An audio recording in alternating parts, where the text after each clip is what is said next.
नमस्कार। लक्ष्य क्लासेस बालोतरा की यूट्यूब चैनल में आप सभी का स्वागत है प्यारे बच्चों। अपन पिछली क्लास के अंदर आपके चौथे अध्याय को पूरी तरीके से कंप्लीट कर लिया था और आज की वीडियो के अंदर आप और मैं मिलकर के आपके 5वें अध्याय की बातचीत करेंगे जिसका नाम है जल। जिसका नाम है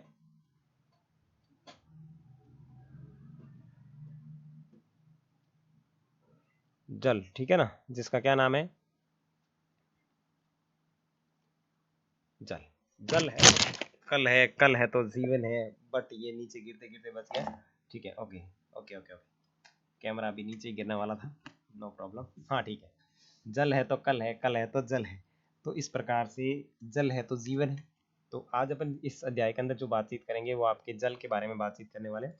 जल के बारे में पढ़ लेते हैं, शुरू कर लेते हैं, ठीक है ना। अगर आगे की वीडियो आपने अभी तक नहीं देखे हैं तो आप लक्ष्य क्लासेस के लिस्ट में जाकर के आप देख सकते हैं कौन कौन सी चीज़ें क्या किस तरीके से रहने वाली है, ठीक है ना।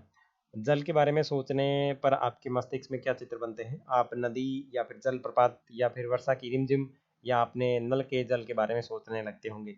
तो यहाँ पे एक शब्द आया जल प्रपात। मैं उम्मीद करता हूँ कि इस शब्द का आपको अर्थ पता होगा और जो जो ये वीडियो मेरी सुन रहे हैं, जो देख रहे हैं, अगर उनके दिमाग में जल प्रपात का अर्थ नहीं घूम रहा है तो वो अपने आप को एक जोर से चमाट मार लेना कि मैं आपको चमाट मार रहा हूँ, ठीक है ना।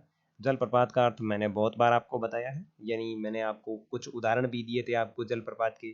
जैसे राजस्थान के, सॉरी, भारत के अंदर जोग जलप्रपात है, चूलिया जलप्रपात है, हुंडरू जलप्रपात है, नियाग्रा जलप्रपात है। विश्व के संदर्भ में मैंने आपको 1-2 दिन पहले ही क्लास के अंदर बताया था। तो आपको मैं उम्मीद करता हूँ कि जलप्रपात की परिभाषा या जलप्रपात का क्या मतलब होगा वो मालूम है, ठीक है। और जिन जिनको नहीं मालूम है वो कमेंट करके बता देना, मैं घर आके पीट दूंगा, ठीक है। आगे देखो। बच्चे वर्षा से भरे गड्ढे में कागज की नाव तैरा कर बहुत खुश होते हैं। दोपहर तक गड्ढे में जमा जल गायब हो जाता है। वहां जल कहाँ चला जाता है? सूर्य के ताप के कारण जल वाष्पित हो जाता है। तो आपने ये कई बार देखा होगा, कई बार गड्ढों में या बारिश जब होती है तो गड्ढों में पानी भरता है तो वो पानी अचानक से गायब क्यों हो जाता है?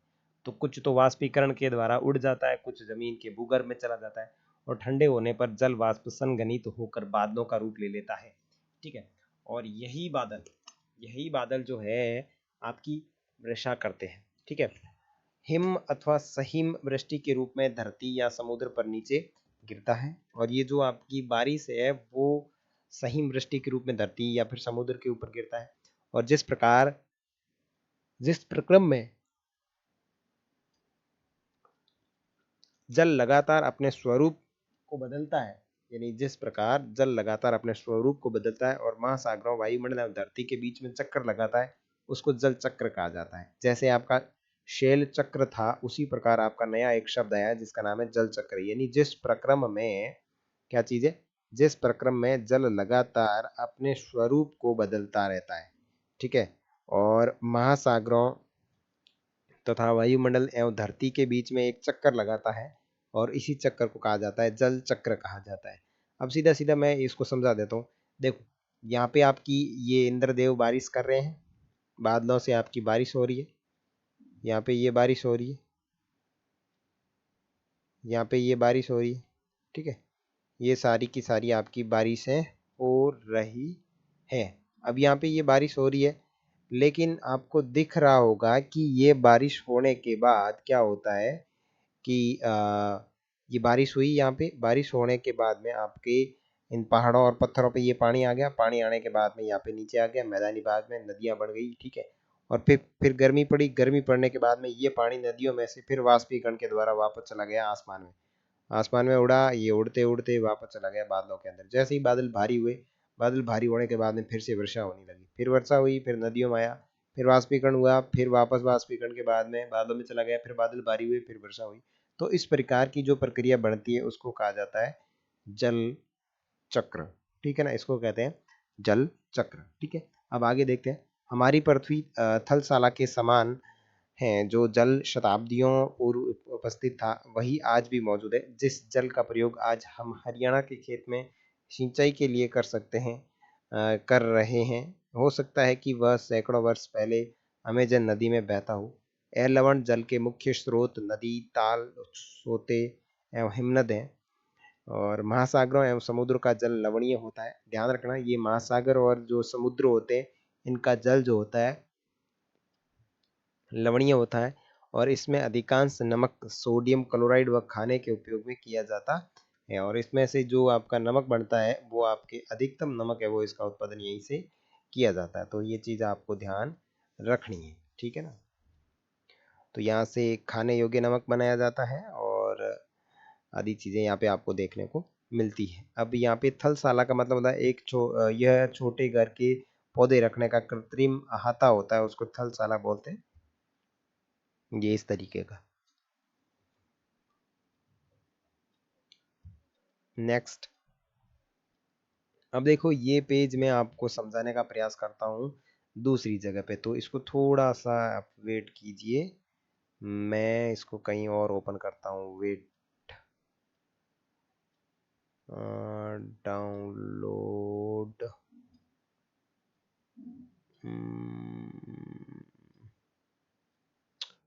Wait wait wait wait wait, NCERT।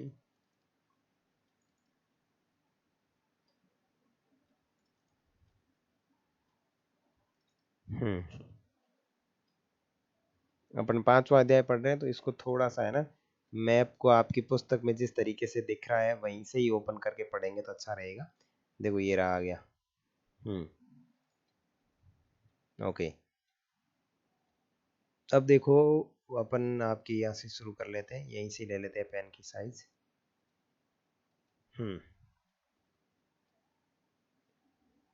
क्या हुआ, ये काम कर रहा है? यहाँ पे क्या चीज़ है?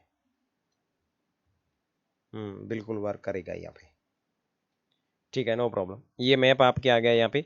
अब देखो इस मैप को शानदार तरीके से आपको देखना है और मैं जो चीज़ें आपको बता रहा हूँ वो देखनी है। तो सबसे पहले अपन बात करेंगे इस मैप के अंदर आपके महाद्वीप। सबसे पहले आपको महाद्वीप देखना है, तो आपको यहाँ पे ये महाद्वीप दिख रहा है 1 नंबर पे, ये आपका ऑस्ट्रेलिया महाद्वीप महाद्वीप है। यहाँ पे ये जो दिख रहा है ये 2 नंबर पे एशिया महाद्वीप है। और एशिया के बाद में यहाँ पे जो महाद्वीप आता है वो आपका आता है यूरोप, ठीक है ना। यहाँ पे आपका यूरोप है जो 3 नंबर पे है, और उसके बाद में ये अफ्रीका 4 नंबर पे, 5 नंबर पे आपका उत्तरी अमेरिका, 6 नंबर पे आपका दक्षिणी अमेरिका, और 7 नंबर पे बात करें तो आपका अंटार्कटिका महाद्वीप होता है। तो ये तो हो गए महाद्वीप। उसके बाद में मोटा मोटी आपके महासागरों की बात कर लेते, तो मैं पेन की जो कलर है वो चेंज कर लेता हूँ, और आप अपनी पुस्तक में इसको देखना है कि कौन कौन से महासागर या कौन कौन से महाद्वीप है जो मैंने अभी बताया। तो महाद्वीप तो मैंने आपको बता दिए, ऑस्ट्रेलिया, एशिया, यूरोप, अफ्रीका, उत्तरी अमेरिका, दक्षिणी अमेरिका और अंटार्कटिका। उसके बाद में महासागरों की बात करें तो 1 नंबर पे आपका प्रशांत महासागर, ये तो बिल्कुल बकवास पेन हो गया, कुछ देख ही नहीं रहा। हाँ,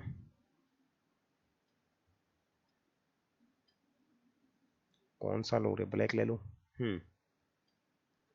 ये आपका यहाँ पे प्रशांत महासागर हो गया। उसके बाद में आपका हिंद महासागर हो गया। हिंद महासागर के बाद में आपका दक्षिणी अटलांटिक हो गया, और 4 नंबर पे उत्तरी अटलांटिक हो गया, और 5 नंबर पे आपका आर्कटिक सागर हो गया। तो ये चीजें आपको रखनी है महासागर के बारे में ध्यान। अब अपन उत्तरी अमेरिका से नहीं बात करके अपन सीधा ऑस्ट्रेलिया से बात करते हैं कि कौन से की क्या क्या चीज ध्यान रखनी है। तो सबसे पहले आप चलिए ऑस्ट्रेलिया में, और ऑस्ट्रेलिया में एक नदी बहती है। जैसे देखो आपके क्षेत्र में जो नदी बहती है, उसी प्रकार ये विश्व की कुछ मुख्य नदियां हैं जो अपने एग्जामों में पूछी जाती है। वैसे तो छोटी मोटी नदियां देखेंगे तो बहुत सारी नदियां देखने को मिलती है, लेकिन कुछ एक नदियां ऐसी होती है जो अपने इंपोर्टेंट होती है। जैसे बात करें आपकी ये डार्लिंग नदी, डार्लिंग नहीं है डर्लिंग नदी, क्या नाम है? डर्लिंग नदी। डर्लिंग नदी कहाँ बहती है? ऑस्ट्रेलिया से अंदर बहती है, और ऑस्ट्रेलिया के जस्ट पास में एक सागर है जिसका नाम है कोरल सागर। क्या नाम है? कोरल सागर, ठीक है। उसके बाद में आप आ जाओ प्रशांत महासागर के पास में, और इसके बाद में आ जाना, थोड़ा आगे बढ़ोगे तो यहाँ आपको भारत का मैप दिख रहा होगा। ये दिख रहा है आपको भारत का मैप, और यह भारत के मैप के जस्ट इधर पूर्व के अंदर बंगाल की खाड़ी है, और पश्चिम के अंदर अरब सागर है, और दक्षिण के अंदर बात करें तो हिंद महासागर है। ध्यान रखना, भारत के पूर्व के अंदर आपकी बंगाल की खाड़ी है, पश्चिम के अंदर आपका अरब सागर है, और दक्षिण के अंदर बात करें तो हिंद महासागर है, ठीक है। उसके बाद में ये पूरा दक्षिणी चीन सागर है, पूर्वी चीन सागर है।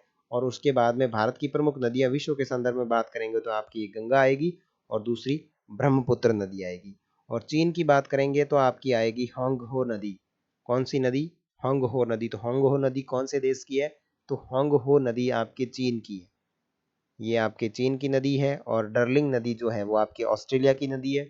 ब्रह्मपुत्र और गंगा नदी जो है वो आपके एशिया के अंदर स्थित भारत देश की प्रमुख नदियां हैं। उसके बाद में आगे चलेंगे तो यहाँ पे जो दिख रहा है वो आपका कैस्पियन सागर है, जो आपके मुख्यतः यूरोप और एशिया के मध्य वाले भाग में स्थित है। यानी यहाँ से आपका यूरोप पड़ता है और इधर ये आपका एशिया पड़ता है, तो एशिया और यूरोप के बीच में स्थित है आपका कैस्पियन सागर। उसके बाद में यहाँ आपका ये काला सागर है, यहाँ आपका अरब सागर है, लेकिन यहाँ आपका भूमध्य सागर है और यहाँ आपका लाल सागर है। तो ये देखो, एक तो होते हैं मुख्य मुख्य सागर, और मुख्य सागर के बाद में कुछ छोटे मोटे सागर होते हैं, जैसे कि ये आपका लाल सागर हो गया, लाल सागर के बाद में भूमध्य सागर हो गया, ठीक है। भूमध्य सागर के पास में ऊपर काला सागर है, और काला सागर के पास में यहाँ पे आपका कैस्पियन सागर है। और यहाँ आपके नील नदी बह रही है, जो आपकी बहती है कहाँ, बहती है आपके अफ्रीका महाद्वीप के अंदर। और अफ्रीका के अंदर एक झील है जिसका नाम है विक्टोरिया झील। और अफ्रीका के अंदर एक और नदी बहती है जिसका नाम कागो नदी है, एक और नदी है जिसका नाम ऑरेंज नदी है, और एक और नदी है जिसका नाम नाइजर नदी है। तो देखो वापस नदियों की बात करते हैं। सबसे पहले अपन ने ऑस्ट्रेलिया की बात की, जिसके अंदर अपन ने डर्लिंग नदी के बारे में पढ़ा। उसके बाद में मैंने भारत की बात की, जिसके अंदर ब्रह्मपुत्र और गंगा नदी की बात की। उसके बाद अपन ने चीन के अंदर होंग हो नदी की बातचीत की। उसके बाद में आपने कैस्पियन सागर देखा। उसके बाद में आपने अफ्रीका के अंदर नील नदी को देखा। तो ये देखो आपकी नील नदी के जस्ट पास में विक्टोरिया झील स्थित है। उसके बाद में अफ्रीका के अंदर एक नाइजर नदी है, और नाइजर के बाद में अफ्रीका के अंदर ये कागो नदी है। और कागो नदी के बाद बात करें तो आपके अफ्रीका के अंदर एक ऑरेंज नदी स्थित है, ठीक है। उसके बाद में आप यूरोप में चले जाओगे तो यूरोप में दनुबी नदी है। कौन सी नदी है? दनुबी नदी है, जो आपके काला सागर के आसपास वाले क्षेत्र में बहती है। फिर वापस चले आओ आप अमेरिका के अंदर, और अमेरिका के अंदर आओगे तो आपको कुछ चीजें देखने को मिलेगी। सबसे पहले मिलेगी विनिपिग झील। कौन सी? विनिपिग झील। उसके बाद में सुपीरियर झील, सुपीरियर के बाद में हुरन झील। तो ये चीजें आपको तीनों याद रखनी है, विनिपिग झील, सुपीरियर झील और हुरन झील। उसके बाद में मिसिसिपी यहाँ की प्रमुख नदी है।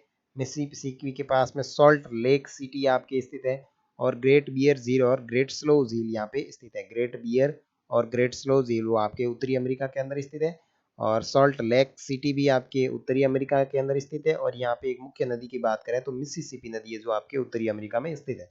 उसके बाद में यहाँ पे ये वाला क्षेत्र आपके कैरिबियन सागर है, और इस वाले क्षेत्र की बात करें तो ये आपका है स्थल संधि। कौन सी स्थल संधि है? ये है आपकी पन्नामा स्थल संधि। पन्नामा स्थल संधि और भारत के बीच में कौन सी स्थल संधि पाई जाती है? अगर आपने 6th क्लास में अच्छे से पढ़ा है तो आपको बिल्कुल याद होगा, मुझे कमेंट करके जरूर बताना। उसके बाद में दक्षिण अमेरिका के अंदर बात करें तो दक्षिण अमेरिका के अंदर विश्व की सबसे चौड़ी नदी की बात करें तो अमेजन नदी फैली हुई है, तो जो आपके दक्षिण अमेरिका के अंदर बहती है। तो ये आपके विश्व के संदर्भ में प्रमुख नदियां थी। एक बार मैं पुनः आपको रिवाइज करवा देता हूँ ताकि ये चीजें आपके दिमाग में याद रहे कि कौन सी नदी कहाँ पे है, ठीक है ना। देखो वापस से देख लो। सबसे पहले डर्लिंग नदी कहाँ पे स्थित है? ऑस्ट्रेलिया के अंदर। गंगा और ब्रह्मपुत्र कहाँ पे स्थित है? भारत के अंदर, ठीक है। होंगहो नदी कहाँ पर स्थित है? चीन के अंदर। कैस्पियन सागर कहाँ स्थित है? यूरोप और एशिया के बीच में, ठीक है। उसके बाद में यूरोप की प्रमुख नदी कौन सी है? दनूबी नदी, ठीक है। नाइजर नदी, कागो नदी और नील नदी और ऑरेंज नदी कहाँ पे बहती है? अफ्रीका महाद्वीप में बहती है। अमेजन नदी दक्षिण अमेरिका में। विक्टोरिया झील, सॉरी विनिपिग झील, सुपीरियर झील, विनिपिग झील, सुपीरियर झील और हुरन झील कहाँ पे स्थित है? तो ये आपके उत्तरी अमेरिका में स्थित है, ठीक है। और ग्रेट बियर झील और ग्रेट स्लेव झील कहाँ पे स्थित है? उत्तरी अमेरिका में। मिसिसिपी नदी कहाँ है? उत्तरी अमेरिका के अंदर स्थित है। और कैरिबियन सागर जो है वो आपके अमेरिका और उत्तरी अमेरिका और दक्षिण अमेरिका के मध्य स्थित है, ठीक है। तो ये तो आपकी थी प्रमुख नदियां। वापस अपन अपने पैनल पे चले जाते हैं।